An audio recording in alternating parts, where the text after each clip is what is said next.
안녕하세요. 주님의 평화를 빕니다. 성가대가 남성 성가대도 아니고 여성 성가대도 아니고 혼성 성가대라는 게 참 고마운 것 같아요. 여러분 혹시 느끼셨을지 모르겠지만 저희 이제 예배팀에서 작은 변화를 최근에 만들었는데 뭔지 아세요? 아침에 여러분 예배 시작하기 전에 앉아 계실 때 명상 음악으로, 기도 음악으로 사용하는 음악이 옛날에는 그레고리안 찬트, 아름답지만 남성들만의 그레고리안 찬트였는데 최근에 우리 예배팀에서 박현진 형제님이 애쓰셔서 혼성 떼제 합창으로 바꾸었습니다. 그래서 여성과 남성이 가장 아름다운 목소리로 하나님께 찬양 드리는 그런 의미를 담아 보았습니다. 그것이 저희의 작은 변화라고 할 수 있겠죠. 그리고 오늘 제가 여러분과 함께 나누려는 이야기도 이제 그런 내용과 연결된다고 생각하셔도 좋을 것 같습니다. 네, 오늘은 이제 종려주일입니다. 내일부터는 이제 고난 주간이죠. 고난 주간을 영어로는 패션 위크라고 합니다. 사실 고난 주간이라는 표현은 적절하지 않습니다. 예수께서는 이 땅에서의 당신의 마지막 한 주일 동안 무력하게 고난만 당하며 보내신 것이 아니기 때문입니다. 예수는 고난을 뜻하는 영어 단어 패션의 다른 의미가 열정인 것처럼 그의 시대 지배체제에 열정적으로 저항하셨고, 고난과 죽음은 그 열정적 저항의 필연적 결과였습니다. 그러니 고난 주간을 열정 주간으로 바꿔 부르는 게 더 좋을 것 같기도 합니다. 시간적으로도 예수의 마지막 일주일에서 실제적 고난은 채 하루가 되지 않았습니다. 예수는 유월절을 앞둔 일요일에 예루살렘에 입성하셨고, 월요일에 성전을 정화하셨고, 화요일과 수요일에 유대 종교 지배자들과 대결하셨고, 목요일 저녁에 제자들과 마지막 식사를 하신 후 겟세마네 동산에서 늦게까지 기도하셨습니다. 그리고 그 밤에 가룟 유다가 데리고 온 성전의 무리들에게 붙잡히셨지요. 마가복음서의 기록에 따르면 체포된 목요일 늦은 밤에 대제사장 가야바의 집에서 1차 재판을 받으셨고, 다음날 금요일 새벽 빌라도에게 끌려가 2차 재판을 받으셨습니다. 그리고 금요일 아침 9시에 십자가에 달리셨고, 같은 날 오후 3시에 숨을 거두셨습니다. 그러니 하루가 채 안 되는 짧은 시간 동안 예수의 체포, 재판, 처형이 순식간에 이루어졌던 것입니다. 이와 같은 빠른 사건 전개는 여러 의문을 일으킵니다. 로마 군대와 예루살렘 성전의 힘이라면 충분히 예수를 낮에 예루살렘 성 안에서 체포할 수도 있었을 텐데, 그러지 않고 밤에 성 바깥에서, 그것도 가룟 유다의 도움으로 체포한 까닭은 무엇일까요? 예수가 반란자나 이단자라면 많은 군중이 모인 앞에서 공개 재판함으로써 다시는 예수 같은 불온한 인물이 못 나오도록 본보기로 삼을 수 있었을 텐데, 그러지 않고 밤사이에 황급히 재판하고 처형한 까닭은 무엇일까요? 왜 가룟 유다는 예수를 배반했고 나머지 제자들은 뿔뿔이 달아났을까요? 이런 의문들에 대한 답을 찾기 위해 먼저 예수의 마지막 일주일의 첫날로 돌아가 보겠습니다. 유월절을 앞둔 일요일, 예수는 새끼 나귀를 타고 예루살렘 성 안으로 들어가십니다. 초라하고 심지어 우스워 보이기까지 한 행진입니다. 그런데 예수의 이 행진이 유대인 대중의 마음을 온통 사로잡았습니다. 아직 그 의미를 분명히 알 수는 없었지만 그들을 삼중으로 억압해온 제국의 황제, 유대의 왕, 성전의 제사장들과 전혀 다른 메시아의 모습을 예수에게서 보았기 때문입니다. 그래서 그 행진 이후 예루살렘에서 예수가 가는 곳마다 대중이 운집하여 그의 가르침을 경청했습니다. 그것은 마치 하나님 나라 학교 같았습니다. 그 며칠 동안 대중의 의식이 급격히 변화합니다. 대중은 처음에는 예수에게서 새로운 또 하나의 지상적, 세상적 권력을 기대했습니다. 그러니까 예수의 행진이 있던 일요일, 복되어라, 다가오는 우리 조상 다윗의 나라여 라고 환호했던 것이겠죠. 그런데 마가는 며칠 뒤 예수가 성전에서 다윗 스스로가 그리스도를 주라고 불렀는데 어떻게 그리스도가 다윗의 자손이 되겠느냐라고 말씀하셨을 때 많은 무리가 그 말을 기쁘게 들었다고 합니다.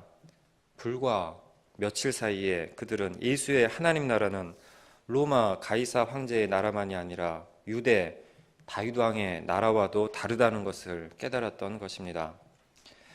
예수는 로마의 지배만이 아니라 다윗의 지배를, 아니 모든 지배를 거부하셨습니다. 제국의 지배만이 아니라 민족의 지배, 강자의 지배, 부자의 지배, 종교의 지배, 남자의 지배 등 인간을 억압하고 차별하는 모든 지배를 거부하신 것입니다.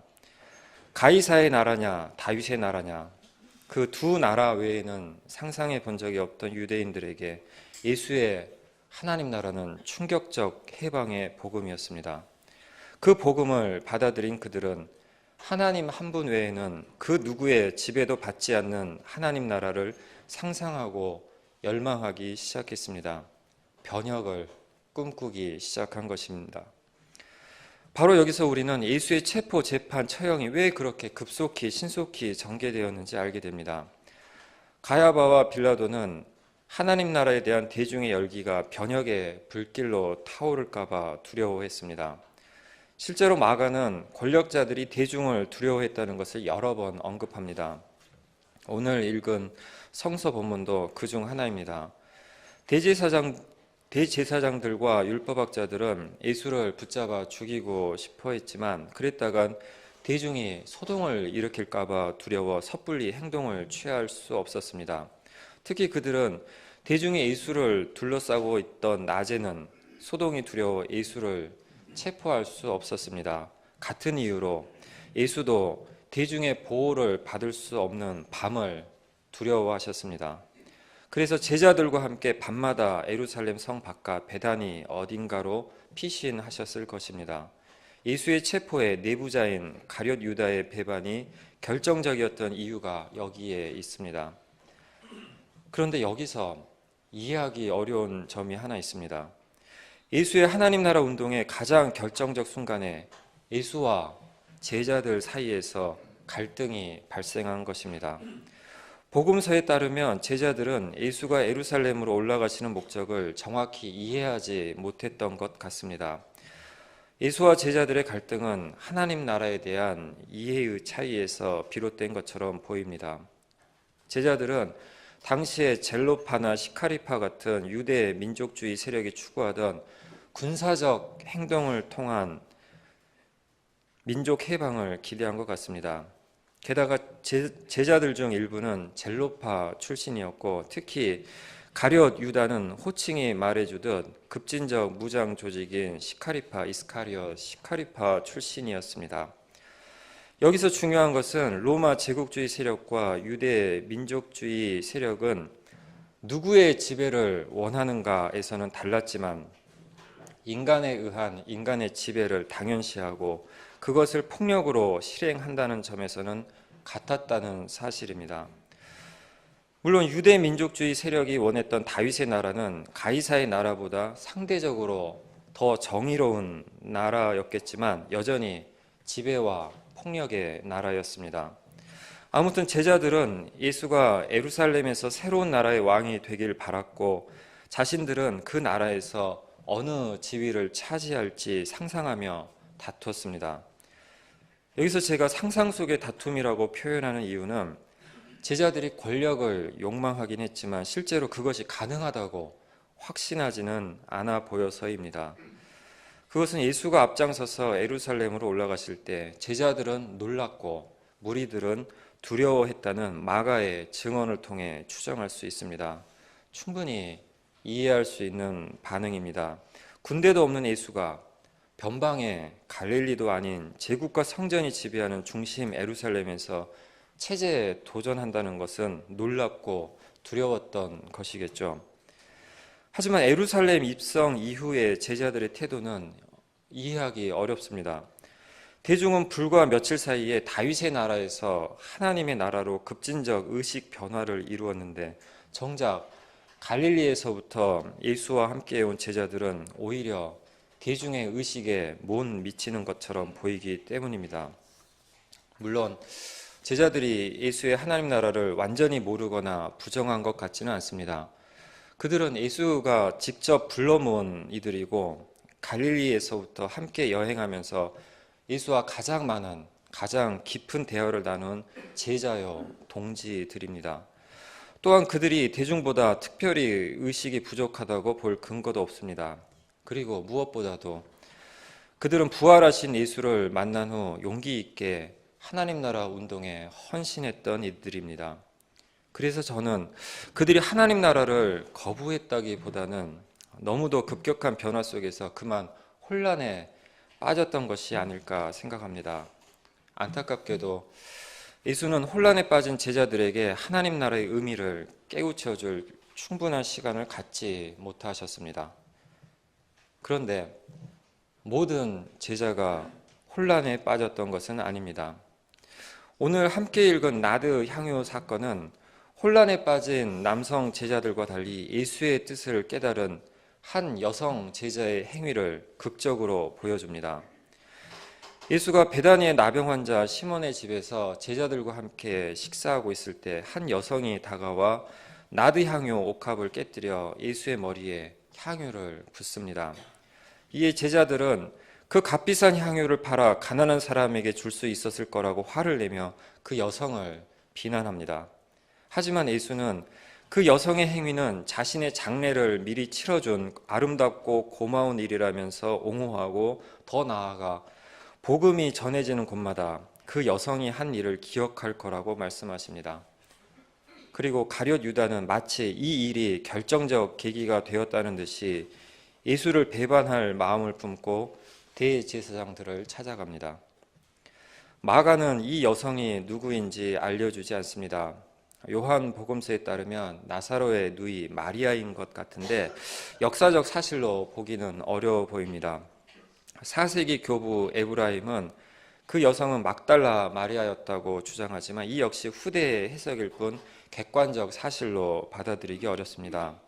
다만 복음서의 여러 기록을 종합해서 추정해보면 그 여성은 며칠 뒤 남성 제자들이 모두 달아난 뒤에도 떠나지 않고 예수의 최후를 고통스럽게 지켜보았던 여성 제자들 중 한 명이었던 것 같습니다.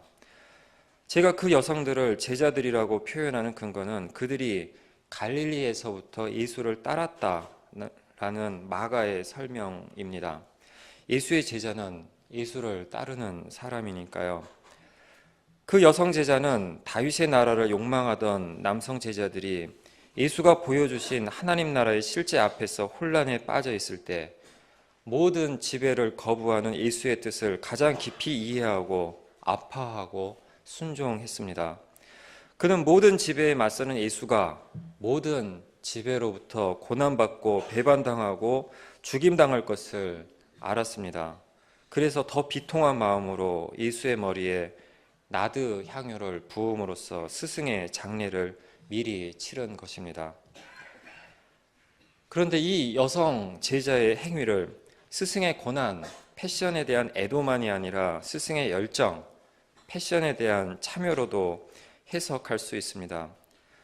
제국 남성과 반제국 남성의 이중적 지배를 겪어왔을 그 여성 제자는 모든 지배를 거부하는 하나님 나라를 깨닫고 바라는 인식론적 특권을 가지고 있었는지도 모르겠습니다. 즉 가이사의 나라도 다윗의 나라도 자신을 자유롭게 할 수 없음을 깨달은 그는 예수가 보여준 나라, 그 어떠한 지배도 없는 하나님 나라를 선택한 것입니다. 이 여성 제자가 나드 향유 옥합을 깨뜨린 행위도 로마의 지배와 다윗의 지배를 동시에 거부하며 깨뜨린 사건으로 해석할 수 있습니다. 그것은 나드 향유에 대한 가이사의 나라와 다윗의 나라의 동일한 똑같은 태도와 관련이 있습니다. 나드 향유는 가이사의 나라에서도 다윗의 나라에서도 값비싼 상품이었습니다. 예수의 제자들이 발끈했던 것도 가이사의 나라에서만큼이나 다윗의 나라에서도 나드 향유는 귀하고 값비싼 상품이었기 때문일 겁니다. 그렇다면 나드 향유를 가이사의 나라와 다윗의 나라가 공유하는 지배의 상징으로 볼 수도 있지 않을까요? 만약 그 여성 제자가 가이사의 지배는 거부했지만 다윗의 지배는 동의했다면 그는 나드 향유 병을 깨뜨리지 않았을지도 모릅니다. 그대로 갖고 있다가 다윗의 나라에서 비싼 가격에 팔아 가난한 이들에게 자선을 베풀거나 예수 또는 자신의 안녕을 위해 사용할 수도 있었을 테니까요. 그러나 그 여성 제자는 하나님 나라는 다윗의 나라와 전혀 다른 나라임을 직관적으로 알아차렸습니다. 그는 알았습니다. 예수가 보여준 하나님 나라에서는 사람을 가격으로 매겨 차별하지 않고 각자 지닌 가치대로 존중한다는 것을. 그는 알았습니다. 그 나라에서는 아무도 남을 지배하지 않는다는 것을. 오히려 위대하게 되고자 하는 자는 남을 섬겨야 하고 으뜸이 되고자 하는 사람은 모든 사람의 종이 되어야 한다는 것을. 그 여성은 알았습니다. 하나님 나라에서는 아픈 자, 약한 자, 작은 자, 없는 자, 어린이, 소수자, 난민이 사회의 주변으로 배제되고 밀려나지 않고 사회의 중심으로 한가운데로 초대받는다는 것을. 그는 알았습니다. 그 나라에서는 남성과 여성의 관계는 차별적 지배가 아닌 평등한 사랑이라는 것을. 그 나라의 법은 사랑이기에 혐오는 불법이라는 것을. 그렇게 예수에게서 하나의 지배를 다른 지배로 대체하는 나라가 아닌 모든 지배를 거부하고 폐지하는 하나님 나라를 보고 경험한 그 여성 제자는 나드 향유를 갖고 있을 이유를 더 이상 찾을 수 없었습니다. 그가 입국 신청을 한 하나님 나라에서는 나드 향유와 들꽃 향기에 차별이 없었기 때문입니다. 그래서 그는 나드 향유병을 깨뜨림으로써 낡은 지배, 가이사의 나라와 다윗의 나라 모두에 대한 욕망과 환상을 깨뜨렸습니다. 예수는 그 여성 제자와 달리 하나님 나라를 보고 깨닫지 못한 남성 제자들을 안타까워하셨지만 그렇다고 그들을 포기하지는 않으셨습니다. 예수는 혼란에 빠진 제자들을 끝까지 사랑하셨고 그들도 그 여성 제자처럼 하나님 나라를 보게 될 거라고 살게 될 거라고 신뢰하셨습니다. 그러니 유다만큼은 아니지만 배신의 아이콘으로 여겨지는 베드로도 너무 비난해서는 안 될 것 같습니다. 비록 예수가 예언한 대로 고통의 그 밤 베드로는 닭이 2번 울기 전에 3번이나 예수를 모른다고 부인했지만 그래도 스승 예수가 걱정되어 가야바의 뜰까지 목숨 걸고 몰래 들어갔던 사람입니다.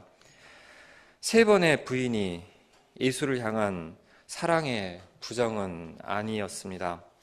부활하신 예수와 베드로가 주고받은 3번의 사랑 문답은 3번의 부인에도 스승과 제자의 사랑이 훼손되지 않았음을 보여주는 상징적 의례였는지도 모르겠습니다.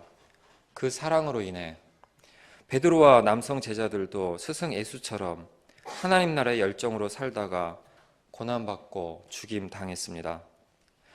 다만 저는 교회가 베드로의 반석 위에서 시작되었다는 교회의 통념은 정정되어야 한다고 생각합니다. 교회가 하나님 나라의 표지라면 교회는 나드 향유병을 깨뜨림으로써 모든 지배를 깨뜨리는 하나님 나라를 상징적으로 보여준 그 여성 제자의 행위에서 시작되었다고 볼 수 있기 때문입니다. 물론 교회의 제도는 베드로에게서 시작되었을 수 있지만 교회의 정신은 그 여성 제자에게서 시작되었다는 것입니다. 그래서 마커스 보그와 존 도미닉 크로사는 그 여성 제자를 첫 번째 신앙인, 첫 번째 그리스도인이라고 부릅니다. 남성 제자들은 예수의 가르침을 이해하지 못하고 혼란에 빠졌지만 그 여성 제자는 예수와 이심전심으로 하나 되어 모든 지배를 폐지하는 하나님 나라의 비밀을 깨달았습니다.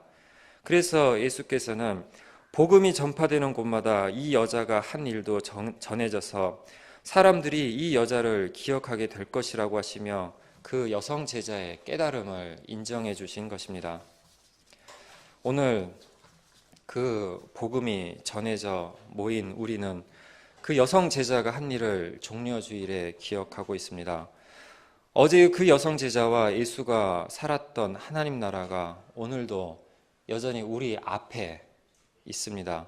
우리도 선택해야 합니다.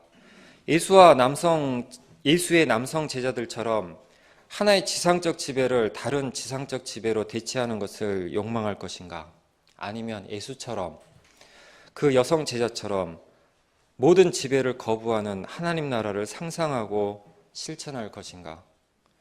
우리도 그 여성 제자처럼 나드 향유병을 깨뜨리고 로마와 다윗의 지배를 깨뜨리고 아무런 지배도 없는 하나님 나라에 들어갈 것인가? 그 물음을 붙들고 이번 고난주간, 아니 열정주간을 함께 보내면 좋겠습니다. 기도하겠습니다.